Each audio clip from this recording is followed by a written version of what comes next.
আসসালামু আলাইকুম ভাই, আমার একটা ম্যাচ দেন তো।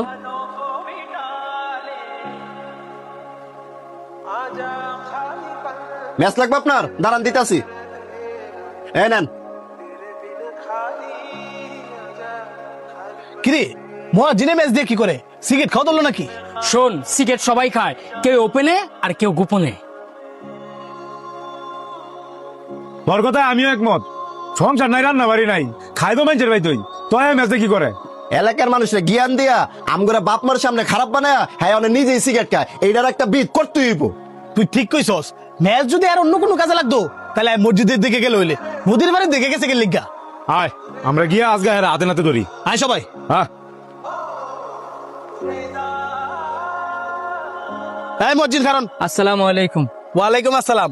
মহাজিন আপনার লাগে ম্যাচ আছে, দেন সেটা সিগারেটটা ধরাই। ম্যাচ আছে, তবে সিগারেট খাওয়ার লেগে দেওয়া যেত না। তো আপনাদের সিগারেট খান নাকি নদীর ঘর ম্যাচ লিয়ে আইছেন গাঞ্জা খাইতেন? আস্তাক ফিরুল্লাহ, আপনি এসব কি কইতাছেন? এত সাধু সাইজেন না। আপনার সম্পর্কে আমগর সবার ধারণ হয়ে গেছে গা।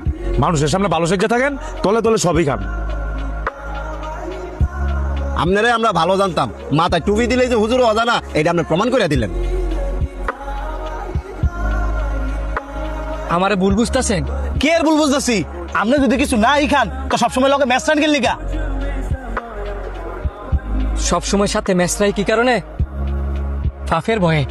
ফাফের বয়ে? ফাফের ভয়ে।